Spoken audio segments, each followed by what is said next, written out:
नमस्कार मित्रांनो, direct cool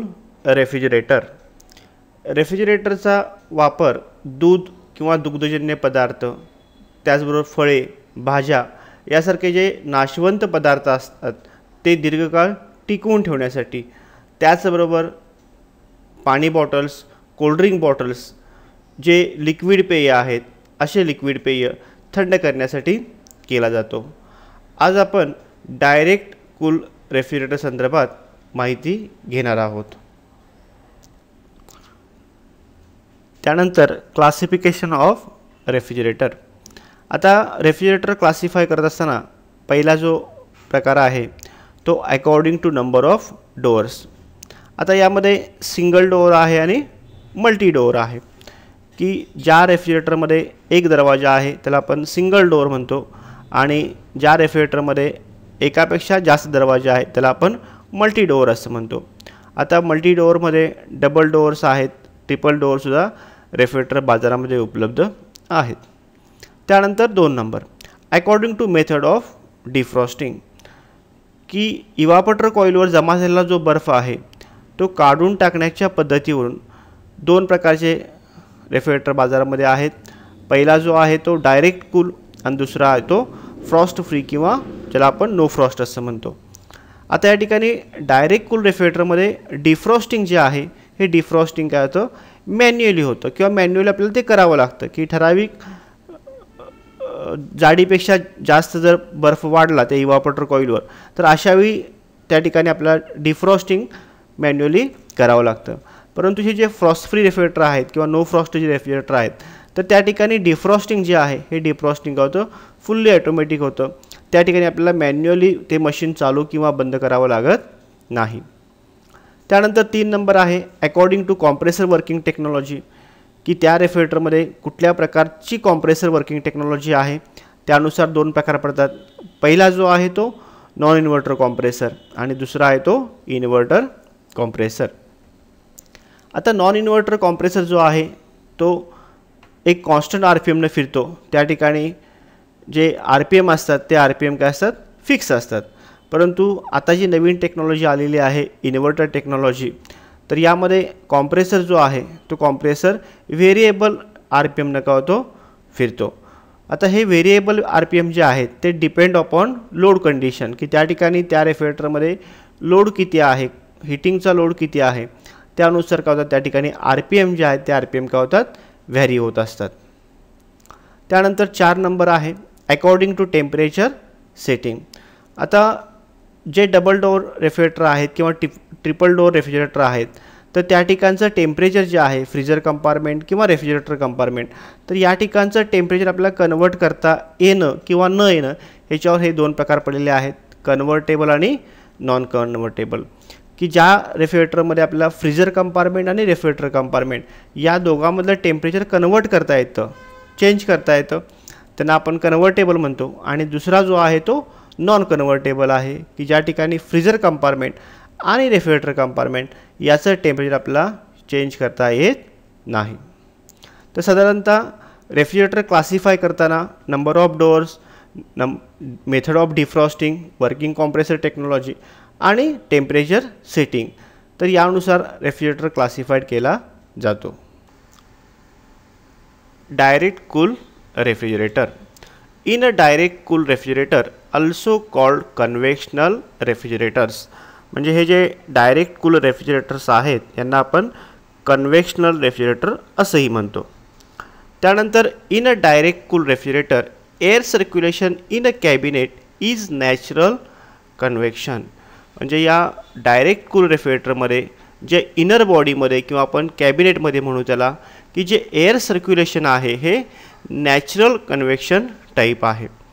म्हणजेच या ठिकाणी त्या रेफ्रिजरेटरमध्ये सगळ्यात वरच्या बाजूला जी कॉईल बसते टॉपला, जिला आपण इव्हापोरेटर कॉईल किंवा फ्रीजर असं म्हणतो। आता या इव्हापोरेटरमध्ये असलेला जो रेफ्रिजरंट आहे तो कसा आहे, low pressure low temperature liquid कंडिशनमधील आहे। आता हा low pressure low temperature liquid refrigerant तो काय करतो, तर त्या स्पेसमध्ये असणारी जी हवा आहे त्या हवेची उष्णता काय करतो, काढून घेतो। त्यामुळे पर्यायाने ती जी हवा आहे ती हवा काय होते, थंड होते।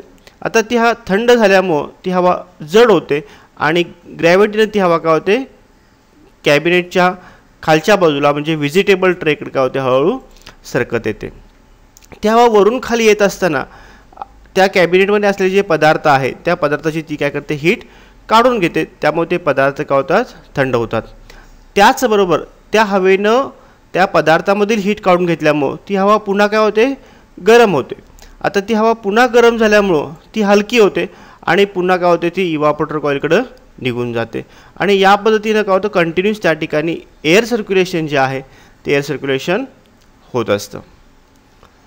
त्यानंतर in a DC refrigerator manually defrosting method is used for defrosting, की डायरेक्ट कूलमध्ये जे डिफ्रॉस्टिंग होतं ते मॅन्युअली आहे. म्हणजे या ठिकाणी त्या इव्हापोरेटर कॉइलवर जमा झालेला जो बर्फ आहे तो काढून टाकण्यासाठी ते जे मशीन आहे ते मशीन आपल्याला मॅन्युअली बंद करावं लागतं.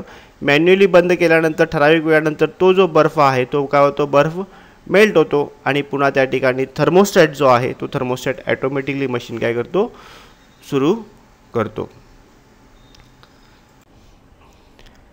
रेफ्रिजरेटरची आउटर बॉडी जी आहे ही MS पासून बनवलेली असते आणि ती वेल पेंटेड असते. त्याचबरोबर इनर बॉडी जी आहे ही प्लास्टिकपासून बनवलेली आहे. आता इनर बॉडी आणि आउटर बॉडी यांच्यामधून कूलिंग लॉस होणे याकरता पफ म्हणजे पॉलियुरेथीन फोम या इन्सुलेटिंग मटेरियलचा वापर केला जातो. त्याचप्रमाणे डोअरची बॉडीसुद्धा आउटर बॉडीसुद्धा MS पासून बनवलेली आहे. इनर बॉडीसुद्धा प्लास्टिकपासून बनवलेली आहे ज्याला आपण PDP असं म्हणतो प्लास्टिक डोअर पॅनेल, आणि यामध्ये सुद्धा काय केलेलं आहे पफ हे इन्सुलेटिंग मटेरियल वापरलं जातं. आता त्यानंतर जी इनर बॉडी आहे त्या इनर बॉडीमध्ये सगळ्यात टॉप साईडला किंवा सगळ्यात वरच्या बाजूला जे कंपार्टमेंट आहे त्याला आपण फ्रीजर कंपार्टमेंट असं म्हणतो किंवा इव्हापोरेटर असं म्हणतो. आता या ठिकाणी हे जे फ्रीजर कंपार्टमेंट आहे या ठिकाणचं टेम्परेचर जे आहे ते मॅक्झिमम सेटिंगला -18 डिग्री सेंटीग्रेड इतकं असतं, की जे पदार्थ आपल्याला फ्रीज करून ठेवायचे आहेत गोठवायचे आहेत ते पदार्थ आपण काय करतो या फ्रीजर कंपार्टमेंटमध्ये ठेवतो. त्यानंतर फ्रीजर डोअर, की फ्रीजर कंपार्टमेंटमधलं टेम्परेचर जे आहे ते -18 इतकं कमी असल्यामुळं त्या ठिकाणी ते जे टेम्परेचर आहे ते लॉस होऊ नये यासाठी त्या कंपार्टमेंटला काय असतं वेगळं असं डोअर असतं ज्याला आपण काय म्हणतो फ्रीजर डोअर असं म्हणतो. आता त्यानंतर फ्रीजर कंपार्टमेंटच्या किंवा इव्हापोरेटरच्या खालच्या बाजूला जो संपूर्ण झोन येतो किंवा एरिया येतो त्यामध्ये काय असतात वेगवेगळे आपण ॲडजस्टेबल शेल्फ ठेवण्यासाठी रॅक्स असतात, की ज्या ठिकाणी आपण काय करतो जे पदार्थ आहेत ते पदार्थ आपण स्टोअर करून ठेवतो. आता पदार्थाच्या साईजनुसार त्या ठिकाणी आपण ते जे शेल्फ्स आहेत ते काय करतो ॲडजस्ट करतो. आता या ठिकाणचं जे टेम्परेचर आहे हे 2 डिग्रीपासून काय असतं 7 डिग्रीपर्यंत काय असतं थोडं थोडं वाढत आलेलं असतं. आता त्यानंतर सगळ्यात बॉटम साईडला जो ट्रे आहे ज्याला आपण क्रिस्पर ट्रे म्हणतो किंवा व्हिजिटेबल ट्रे असं म्हणतो, की ज्याच्यामध्ये आपण फळे आणि भाज्या ठेवतो. आता या व्हिजिटेबल ट्रेमधलं जे टेम्परेचर आहे हे जवळजवळ 7 डिग्री सेंटीग्रेड ते 9 डिग्री सेंटीग्रेड इतकं असतं. त्याचबरोबर हा जो क्रिस्पर ट्रे आहे ह्याला आपण काय करतो तर ग्लास कवरच्या साह्यानं प्रोटेक्ट करतो किंवा फायबरच्या साह्यानं याला कवर करून ठेवतो, कारण त्या ज्या फळे आहेत किंवा त्या ज्या भाज्या आहेत तर त्यामधलं मॉइश्चर पर्सेंटेज लॉस होऊ नये याकरता. तसंच डोअर साईडला आपण जर बघितलं तर डोअरच्या टॉपला डेअरी कंपार्टमेंट आहे, की ज्या ठिकाणी आपण जे डेअरीमधले जे प्रोडक्ट्स आहेत जे आपल्याला फ्रीज करून ठेवत नाही आहेत असे जे पदार्थ आहेत ते आपण काय करतो त्या ठिकाणी ठेवतो. उदाहरणार्थ कॅडबरी असतील, अंडी असतील. या ठिकाणचं जे टेम्परेचर आहे ते 2 ते 3 डिग्री इतकं असतं. त्यानंतर त्याच्या खालच्या बाजूला डबलमध्ये बॉटल रॅक असतो, की ज्याच्यामध्ये आपण लिक्विड बॉटल्स किंवा बेवरेज बॉटल्स म्हणून आपण वॉटर बॉटल्स ठेवतो थंड करण्यासाठी. या ठिकाणचं जे टेम्परेचर आहे ते 5 ते 7 डिग्री ते 9 ते 11 डिग्री असं थोडं व्हेरिएशनमध्ये राहतं. आता आणखीन एक महत्त्वाचं म्हणजे जे कॅबिनेट आहे कॅबिनेट आणि डोअर तर ह्यांच्यामधून कूलिंग लॉस होऊ नये याकरता काय केलं असतं गॅस्केट पॅकिंगचा वापर केला जातो, की ज्यावेळी आपण दरवाजा त्या कॅबिनेटला बसवतो तर त्यावेळी दरवाजा आणि कॅबिनेट यामधनं च्या गॅपमधनं कूलिंग लॉस होऊ नये, आतला थंडावा बाहेर जाऊ नये याकरता जे पॅकिंग वापरलेलं आहे त्याला आपण काय म्हणतो गॅस्केट पॅकिंग असं म्हणतो. त्याचबरोबर रेफ्रिजरेटरच्या आतमध्ये टेम्परेचर कंट्रोलसाठी थर्मोस्टॅट नॉब आहे, डोअर बेल आहे, डोअर स्विच आहे. तर हे झाले त्याचे इनर पार्ट्स आणि प्रत्येक ठिकाणी असणारी टेम्परेचर झोन्स. थँक्यू.